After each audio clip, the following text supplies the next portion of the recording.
It's 6:30 and we're going to get going. Right then. Apologies for absence. There is none, but Bob may join in a minute, I suppose. To receive declarations of interest, is anybody interested? No. Or got any interests? No, I don't think so. Public participation. Is there any public participants, Richard?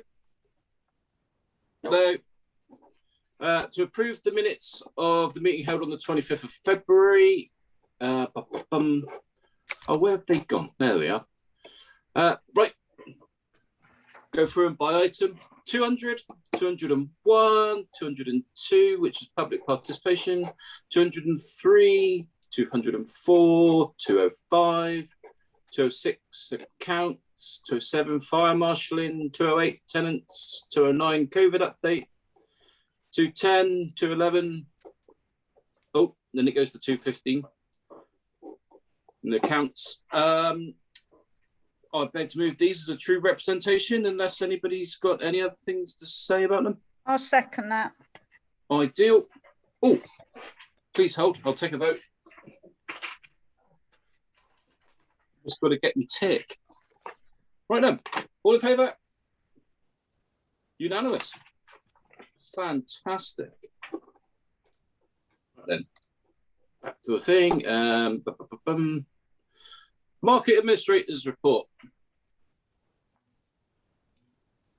Chairman.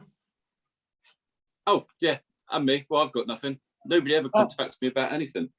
But you were part of an interview process, weren't you? Oh, yeah. Nice one. As part of an interview panel, we appointed a market development officer. Well, a development officer. I don't think he's exclusively markets. He works for the town council a day a week. Chris Farris. There was myself, Jude, Dougie Bushby, and Heather, wasn't it? Yeah. For all able candidates, but he was the pick of the bunch. Very enthusiastic. He's going to be a great guy.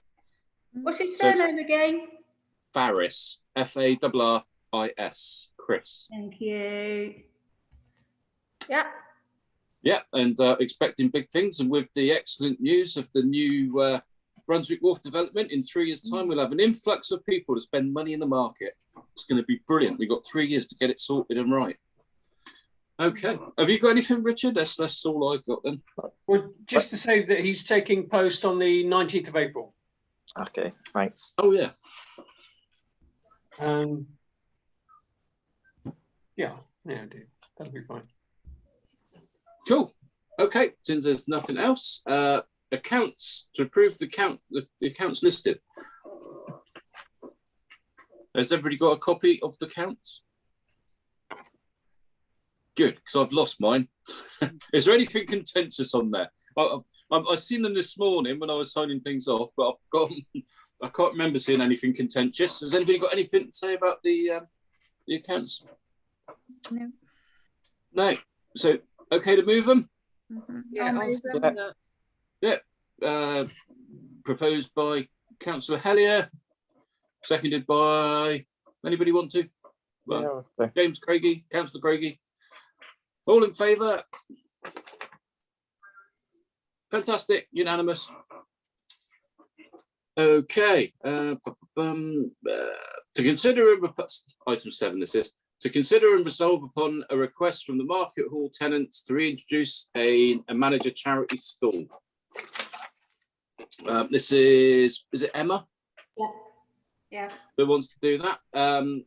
There's a supplementary report, item 7, and the bullet points are charity air ambulance or the council's chosen charity. I put that one in there, the council's chosen charity. I thought the mayor's charity would be appropriate, but any charity really. Kay probably got a plethora of charities that she could name, or a goodly number at least. But anyway, on the stall, bric-a-brac that can be sanitised, but only nice, but only quality items. Other items, once restrictions allow, books and puzzles, quality toys,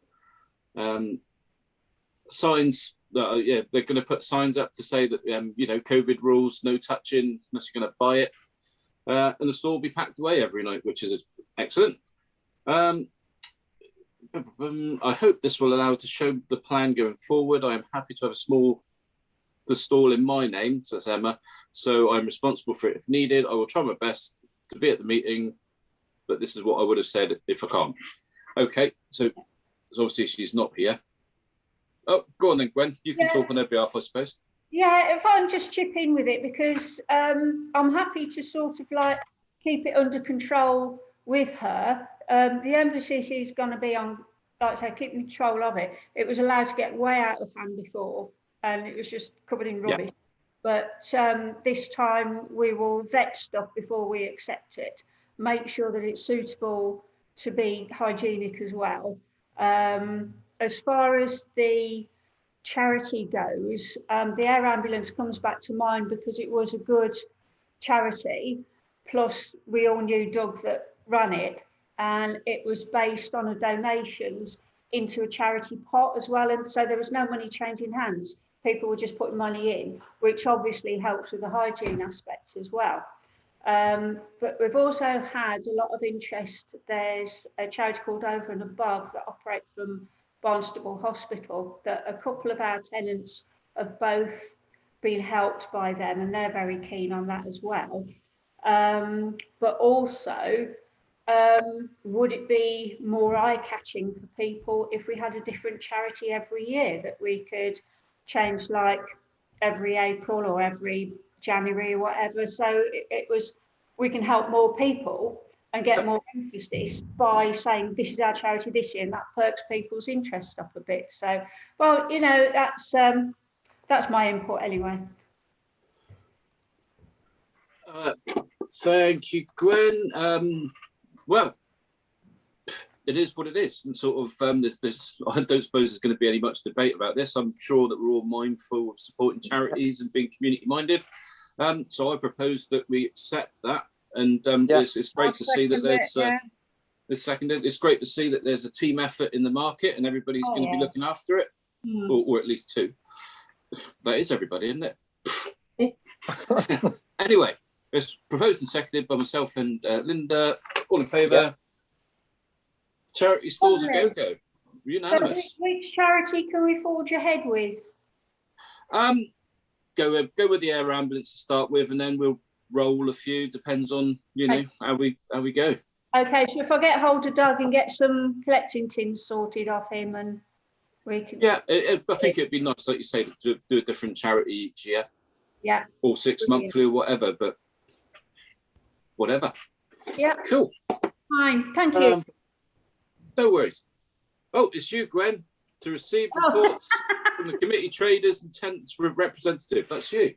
Right, okay. Well, it's just a few notes. Obviously, as we're not operating at the moment, there's no running issues.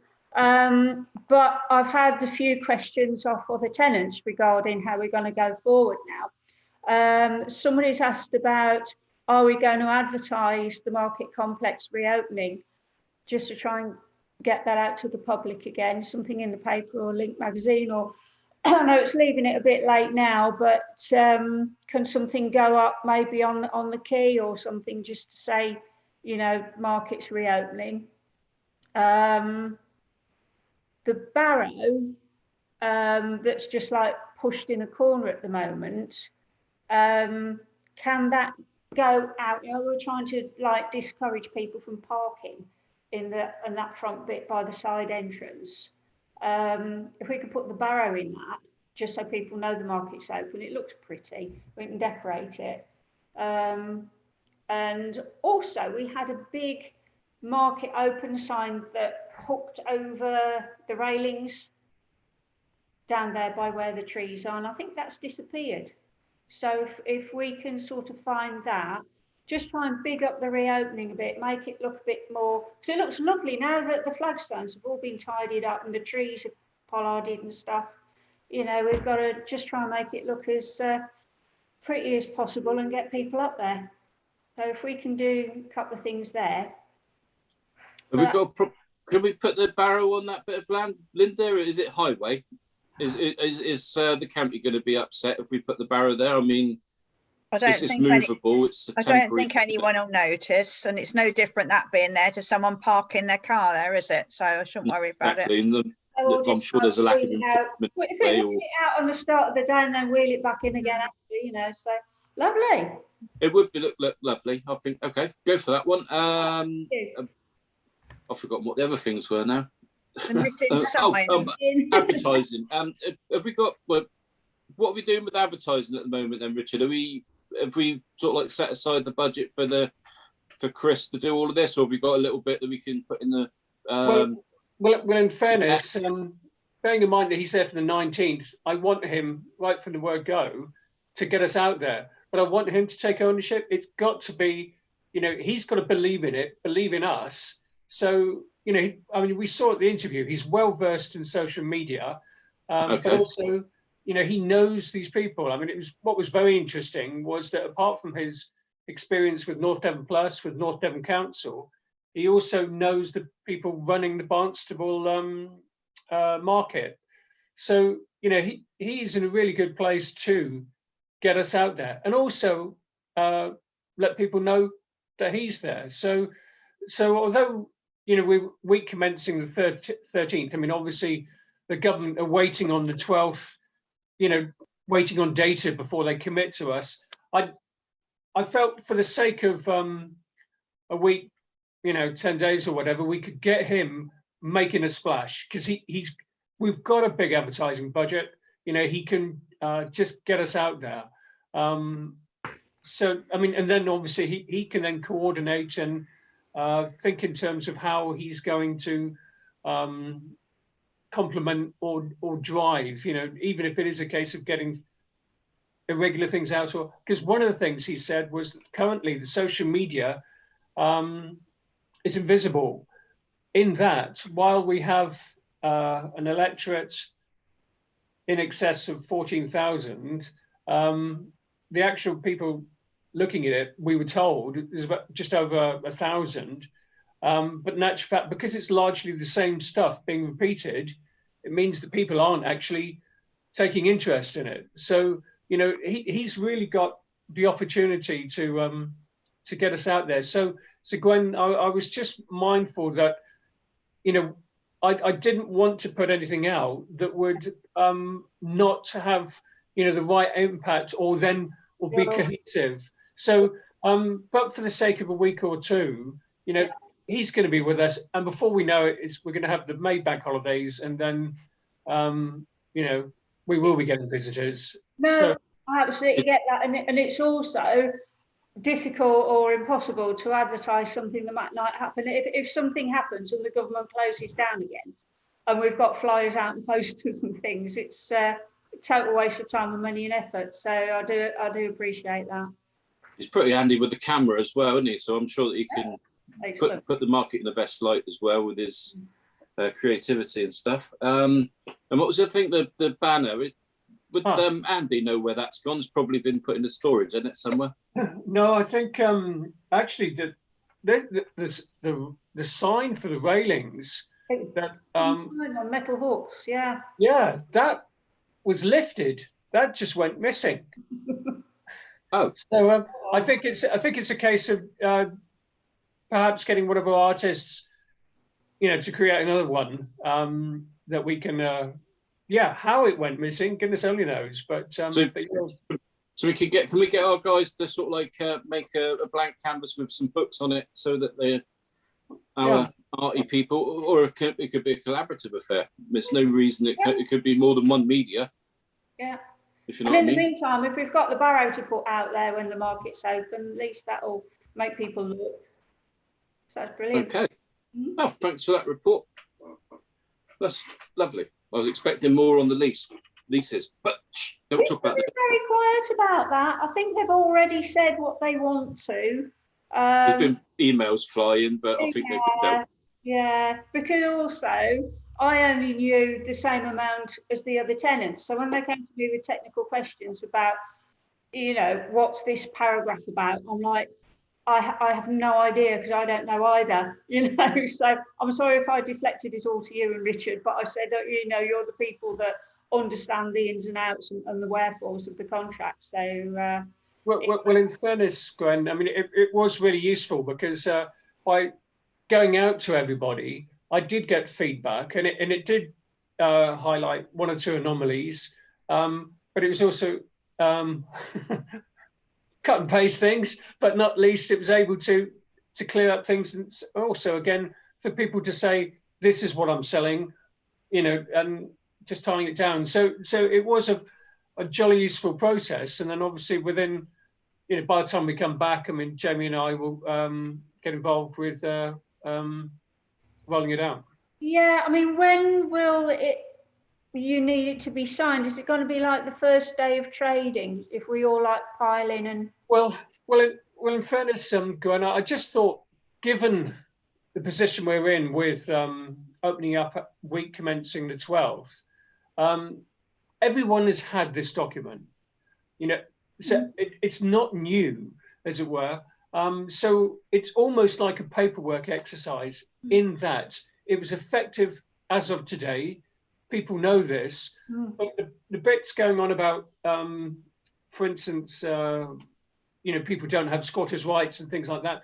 That's already enshrined in the old tenancy agreement. Yeah. So it doesn't actually matter that, you know, it wasn't done 2 weeks before because people are already in, you know, so. Yeah, we're already there. Yeah. So it really, the tenancy agreement's effective the 1st of April, you know, and we'll roll in, you know, I'll print off a few forests and we'll come along and get things signed up. So I think, you know, as much as anything, it'll be down to, you know, Jamie's availability and, you know, getting us up there. But obviously it's something that clearly we want to do sooner than later. But it has, you know, had we not been in a lockdown, then